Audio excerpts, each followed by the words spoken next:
नमस्कार, हमारा मध्य प्रदेश में आप सभी का स्वागत है। मैं हूं आपके साथ सृष्टि शुक्ला। खबरों से पहले नजर डालते हैं इस वक्त की सुर्खियों पर। नम आंखों के साथ लालजी टंडन को अंतिम विदाई। मध्य प्रदेश में 5 दिन का राजकीय शोक।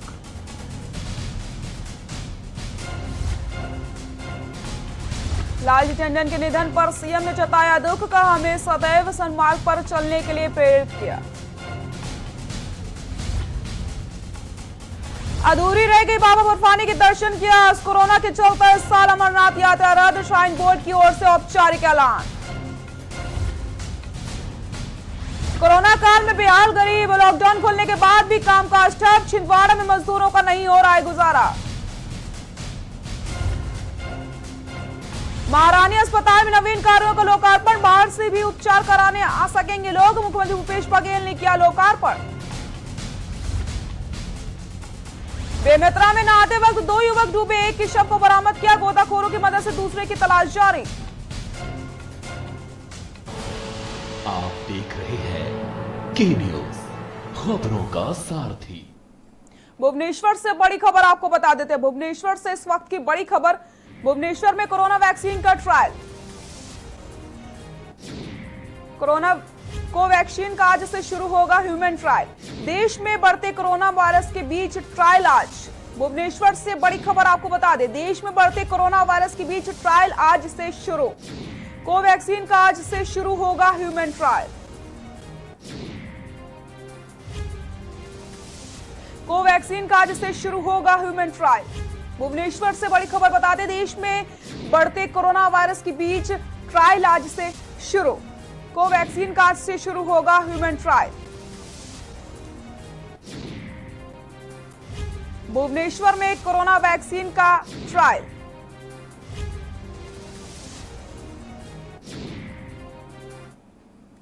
बड़ी खबर आपको बता देते हैं, इंडिया आइडिया समिट में आज होगा पीएम का संबोधन। वर्चुअल समिट को प्रधानमंत्री मोदी आज करेंगे संबोधित। वर्चुअल समिट को प्रधानमंत्री मोदी आज करेंगे संबोधित। भारतीय समय के मुताबिक 8:50 पर होगा संबोधन। भारतीय और अमेरिकी सरकार के नीति निर्माता होंगे शामिल।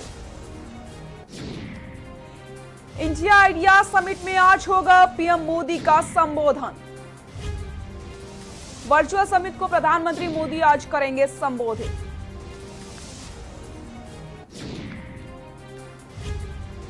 भारतीय और अमेरिकी सरकार के नीति निर्माता होंगे शामिल। इंडिया आइडिया समिट में आज होगा पीएम मोदी का संबोधन। वर्चुअल समिट को प्रधानमंत्री नरेंद्र मोदी आज करेंगे संबोधित। भारतीय समय के मुताबिक रात 8:50 पर संबोधन करेंगे पीएम मोदी। भारतीय और अमेरिकी सरकार के नीति निर्माता शामिल होंगे।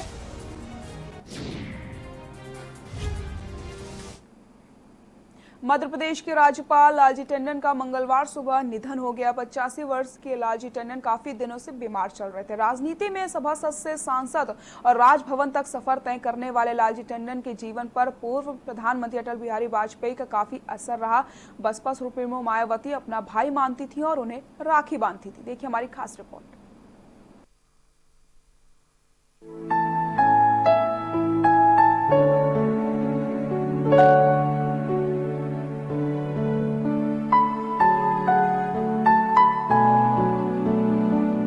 लालजी टंडन खुद कहा करते थे कि अटल बिहारी वाजपेयी ने राजनीति में उनके साथी, भाई और पिता तीनों की भूमिका अदा की है। अटल के साथ उनका करीब 5 दशकों का साथ रहा। इतना लंबा साथ अटल का शायद ही किसी और राजनेता के साथ रहा हो। यही वजह रही कि अटल बिहारी वाजपेयी के बाद उनकी राजनीतिक विरासत को लखनऊ में टंडन ने ही संभाला था और सांसद चुने गए थे। लखनऊ के मेदांता अस्पताल में मध्य प्रदेश के राज्यपाल लालजी टंडन ने अंतिम सांस ली। लालजी टंडन लखनऊ लोकसभा से सांसद थे। अटल बिहारी के बाद सौंपा गया था उत्तराधिकार। पूर्व प्रधानमंत्री अटल बिहारी से थे नजदीकी संबंध, मानते थे दोस्त, पिता और भाई। पार्षद बनने से शुरू हुआ था लालजी टंडन का राजनीतिक सफर। 1952, 1957 और 1962 तक लगातार 3 चुनाव में मिली हार ने अटल जी का दिल लखनऊ से खट्टा कर दिया था। 1991 में उन्होंने यहां से चुनाव लड़ने से इनकार कर दिया था। जब लालजी टंडन ने इसकी वजह पूछी तो उन्होंने हंसते हुए कहा था कि अभी कुछ बताने को बचा ही क्या है। लालजी टंडन ने उन्हें चुनाव लड़ने की जरूरत बताई और इसके साथ ही उन्होंने भरोसा दिया कि लखनऊ अब उनके साथ है। वह सिर्फ नामांकन भरने के लिए आए, बाकी चुनाव हम पर छोड़ दें। अटल जी तैयार हो गए और वह चुनाव जीत भी गए। 90 के दशक में उत्तर प्रदेश में बनी बीजेपी और बीएसपी की सरकार में उनका अहम रोल था। बताया जाता है कि मायावती लालजी टंडन को राखी बांधती थी और इसी के चलते उन्होंने लालजी टंडन की बात मानकर बीजेपी से गठबंधन किया था। 1978 से 1984 तक, फिर 1990 से 96 तक लालजी टंडन 2 बार यूपी विधानसभा परिषद के सदस्य रहे। 1991 में वह यूपी के मंत्री पद पर भी रहे।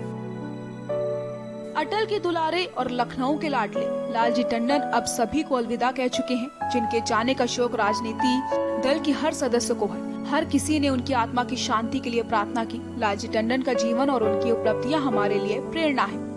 डेस्क रिपोर्ट, के न्यूज इंडिया। मध्य प्रदेश के राज्यपाल लालजी टंडन का मंगलवार सुबह 5:30 बजे निधन हो गया। टंडन को 11 जून को सांस लेने में तकलीफ और बुखार के चलते लखनऊ के मेदांता अस्पताल में भर्ती करवाया गया था। सोमवार शाम अस्पताल की तरफ से जारी मेडिकल बुलेटिन में उनकी हालत को क्रिटिकल बताया गया था। उनका लखनऊ में अंतिम संस्कार किया गया। प्रधानमंत्री नरेंद्र मोदी के साथ साथ कई बड़े नेताओं ने दुख भी जताया। नहीं रहा यूपी का लाल। 12 अप्रैल 1935 को लालजी टंडन का जन्म उत्तर प्रदेश के लखनऊ में हुआ था। लालजी टंडन शुरुआत से ही संघ से जुड़े रहे हैं।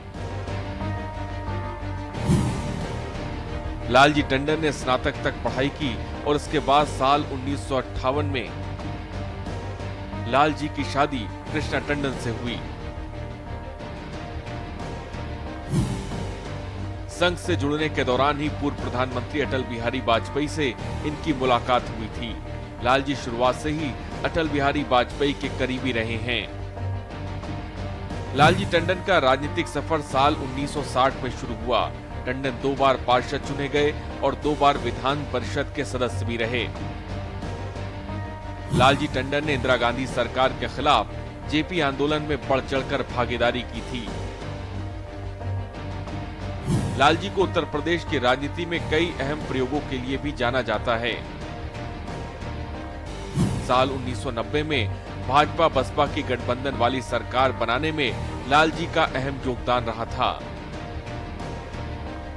लालजी टंडन साल 1996 से 2009 तक लगातार 3 बार चुनाव जीतकर विधानसभा जा चुके हैं। साल 2009 में लालजी टंडन ने लखनऊ लोकसभा सीट से कांग्रेस प्रत्याशी रीता बहुगुणा जोशी को 40,000 से ज्यादा वोटों से हराया था। बीजेपी के समर्थन से मायावती की सरकार बनी तो उन्होंने 22 अगस्त 2002 को भाजपा नेता लालजी टंडन को अपना भाई बनाया और उन्हें चांदी की राखी बांधी थी।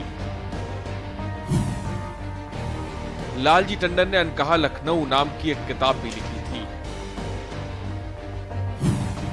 इस किताब में उन्होंने लखनऊ को लेकर कई खुलासे किए हैं। मध्य प्रदेश के राज्यपाल लालजी टंडन का कल सुबह निधन हो गया था। लखनऊ स्थित मेदांता अस्पताल में उन्होंने अंतिम सांस ली। इस बात की जानकारी उनके बेटे आशुतोष टंडन ने ट्वीट करके दी थी।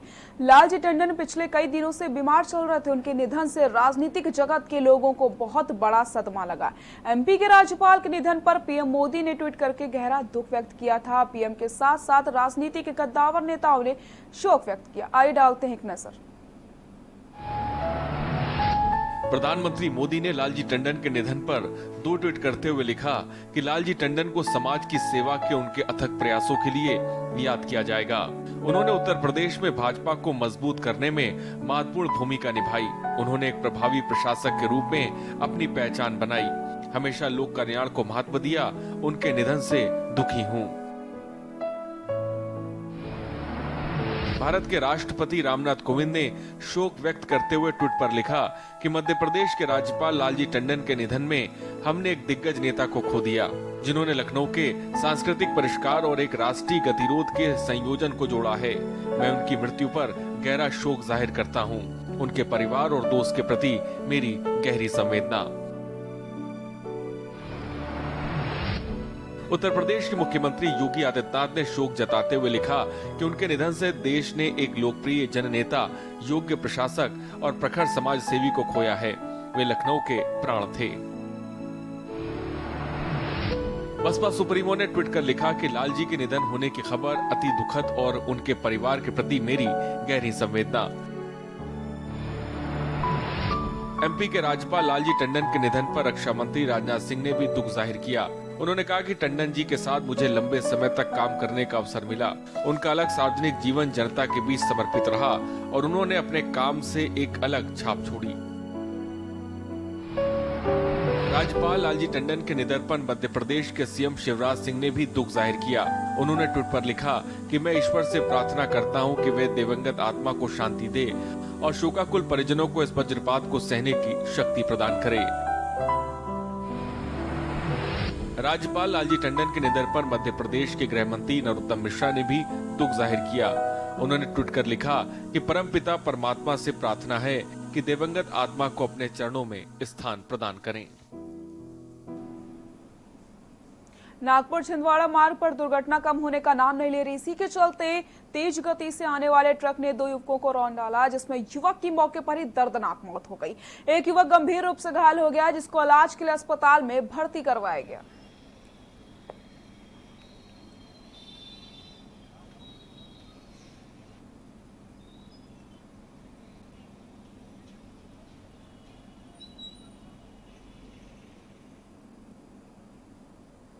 छिंदवाड़ा जिले में एक झुग्गी झोपड़ियों में वैश्विक महामारी कोविड-19 के संक्रमण के चलते लोगों के मंदिर तक के दरवाजे बंद हो चुके हैं और चुनाव के दौरान हर व्यक्ति के सुख दुख में सहभागी होने का दावा करने वाले सियासत के गलियारों में गुम हो गए।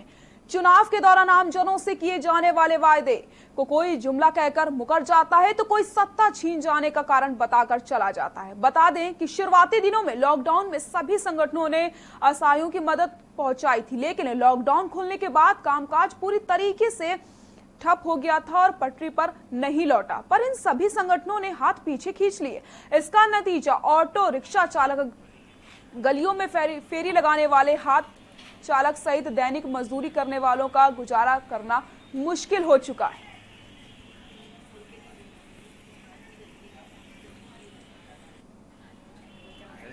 ऐसे परिवार हैं जो आज अपने रोजी रोटी के लिए परेशान हैं और उनके पास जो आवश्यक जीवन यापन के लिए आवश्यकताएं हैं वो पूरी नहीं कर पा रहे। प्रदेश शासन इसको बिल्कुल ध्यान नहीं दे रहा है। प्रदेश शासन सिर्फ विधायकों को खरीदी फरोख्त के लिए ही उनका ध्यान है, पूरी व्यवस्था नहीं कर रहे हैं। हम मांग करते हैं शासन से कि ऐसे निकट लोगों को जिनके पास कोई साधन नहीं है, खाने पीने की वस्तुओं का अभाव है, ऐसे लोगों की साधन है। मध्य प्रदेश में गरीबों पर हो रहे अत्याचार रुकने का नाम नहीं ले रहा। दबंगों द्वारा लगातार गरीबों पर अत्याचार किया जा रहा है। ऐसा ही एक मामला विदिशा जिले के लटेरी से सामने आया है, जहां पर वन विभाग की जमीन पर घास काटने को लेकर करीब आधा दर्जन लोगों ने 4 महिलाओं पर हमला कर दिया, जिसमें महिलाओं को बुरी तरीके से पीटा गया। घटना लटेरी थाने के ग्राम चंदेरी की है। घटना की शिकायत करने पर लटेरी पुलिस ने मामूली धाराओं में मारपीट का मामला दर्ज करके कार्रवाई शुरू कर दी। वहीं पुलिस का यह भी कहना कि मेडिकल बुलेटिन आने के बाद धाराओं में बढ़ोतरी की जा सकेगी।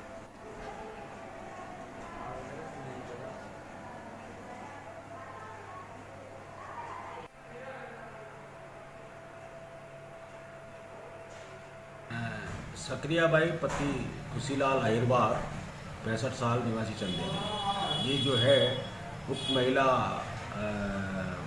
घास काटने गई थी, जो उसके आधिपत्य में ज़मीन पर घास काट रही थी। तो अनावेदक जो है तखत सिंह भील, शिवदास भील, वीरेंद्र भील तथा गुडिया भील, इन चारों ने मिलकर मारपीट की है। प्रथम दृष्टया थाने में मारपीट से संबंधित प्रकरण थाना प्रभारी लटेरी द्वारा दर्ज किया गया है। अभी मेडिकल टेस्ट रिपोर्टें उसमें आना शेष है। मेडिकल जांच रिपोर्ट आने के पश्चात उसमें अग्रिम वैधानिक कार्रवाई की जाएगी। यहाँ रुकते हैं छोटे से ब्रेक के लिए, जल्द हाजिर होते हैं।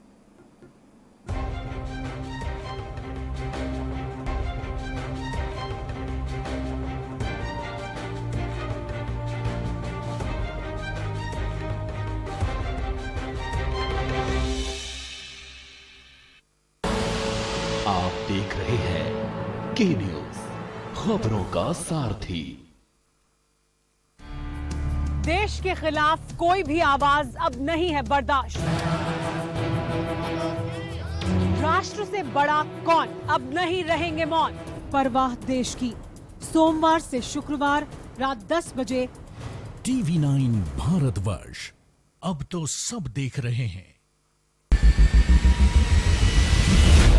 कोरोना संकट के पल पल की अपडेट आप तक पहुंचा रहे हैं 100 कोरोना योद्धा। जुनेद अहमद, संजय विश्वकर्मा, अबरार अली, आमिर रजा, मोहित कश्यप, मुकेश कुमार, संदीप शर्मा, संदीप गुप्ता, आलोक मिश्रा, कृष्णा, जहीर अहमद, सिद्धार्थ प्रताप सिंह, इल्लार खान, वरुण शर्मा, गोपाल बर्नवाल, सैयद सभी अब्बास, अर्जुन देव वासने, अमित कुमार, न्यूज़ इंडिया। सबसे बड़ी महामारी, सबसे बड़ी कवरेज। आप देख रहे हैं के न्यूज, खबरों का सारथी।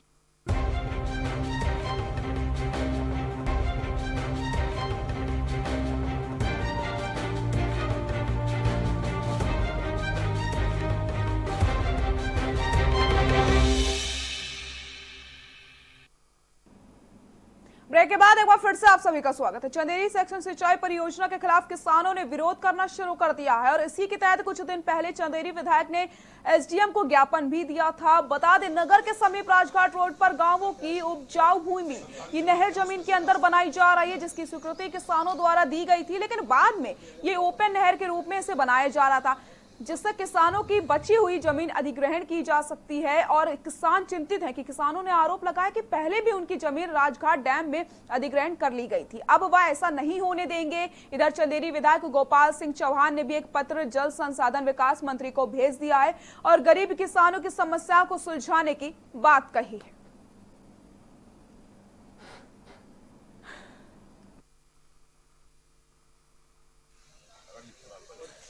जी सर, मेरा ये कहना है सरकार से कि पहले जो जमीन थी हमारी तो राजघाट डैम में पहले भी अधिकृत हो गई है। अच्छा। जो बची हुई हमारी जमीन है बहुत ही कम, आप देख लेना कुआंपुर में बहुत ही कम जमीन है, तो वहाँ से वे नहर ले जा रहे हैं। तो हमारा गांव भर का ये कहना है कि आप बंद करके ले जाओ। नहीं, यही तो पहले तो इसलिए कुछ किसानों से पूछ के गुमराह करके, जैसा भी हो, पहले तो खुली का नहीं था, तो हाँ भर दी कि भाई हमें कोई दिक्कत नहीं है।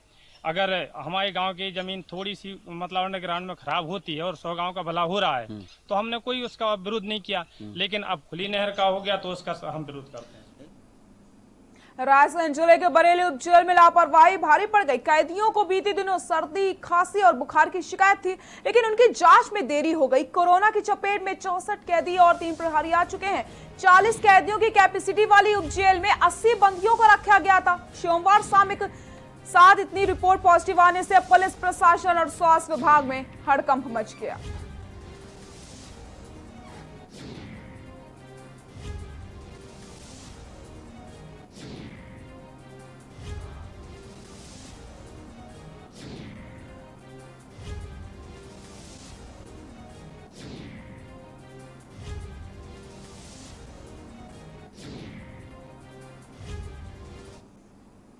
सोमवती अमावस्या पर भीतरवाड़ क्षेत्र के प्रसिद्ध धुमेश्वर महादेव मंदिर पर दर्शन करने गए 3 युवक सीधी नदी में नहाते समय हादसे का शिकार हो गए। तीनों युवकों ग्वालियर के निवासी बताए जा रहे हैं, जिनकी तलाश में स्थानीय प्रशासन और गोताखोरी की टीम लग गई है।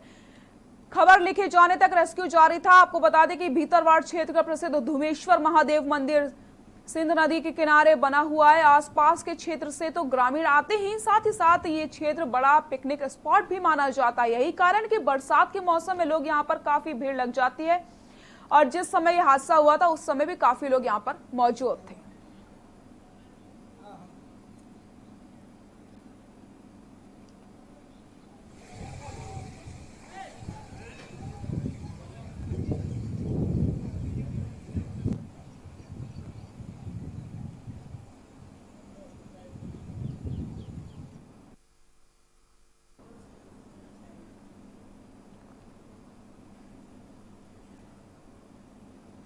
उमरिया जिले के नौरोजाबाद थाने की पुलिस ने नगर पंचायत के अध्यक्ष रहे पूर्व भाजपा नेता सत्तीलाल बेगा सहित अन्य आरोपियों के खिलाफ सूदखोरी, धोखाधड़ी और SC/ST एक्ट के तहत मामला दर्ज करके गिरफ्तार कर लिया। आपको बता दें, नौरोजाबाद थाने अंतर्गत से रिटायर्ड कालरी फार्म फरियादी जगदीश कोल के खाते से 16 लाख 70,000 रुपए पार कर दिए गए थे। फरियादी की शिकायत पर आरोपियों के विरुद्ध प्रकरण कायम करके गिरफ्तारी करी गई है।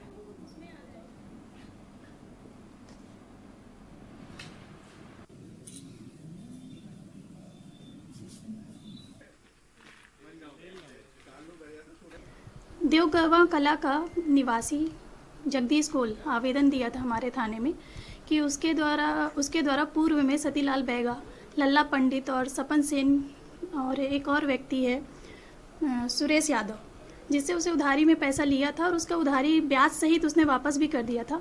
उसके बावजूद भी इन लोगों के द्वारा उस पर ब्याज की वसूली और मूलधन की वसूली को लेकर दबाव बनाया जा रहा है और उसके रिटायरमेंट में जो पैसा पाया उनमें से 16,70,000 की राशि इनके अकाउंट में ट्रांसफ़र करा लिए गए हैं। उसी को लेकर उसने आवेदन दिया है। उसी जांच पर से हम FIR पंजीबद्ध किए हैं और विवेचना में लिए हैं। बेड में एसपी के निर्देशन पर लगातार कार्रवाई करी जा रही। इसी क्रम में पुलिस का धरपकड़ अभियान लगातार जारी है। पुलिस ने 3 आरोपियों की बाइक समेत गिरफ्तार किया, जिनके पास से अवैध हथियार भी बरामद किए गए। बता दें, मुखबिर की सूचना पर पुलिस को यह सफलता हासिल हुई।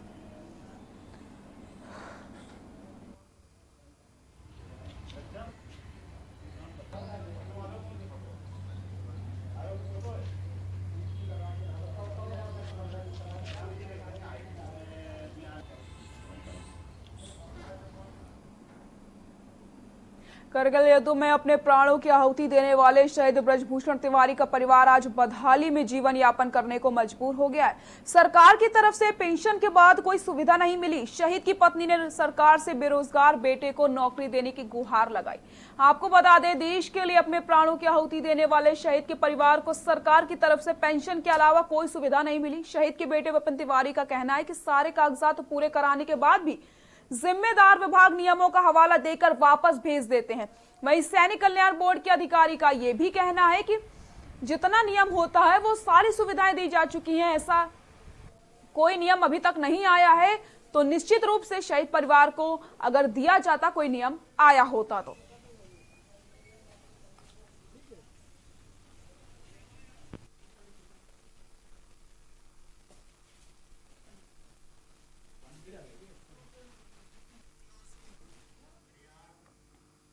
बुलेटिन फिलहाल के लिए इतना ही। देखते रहिए के न्यूज़ इंडिया। नमस्कार।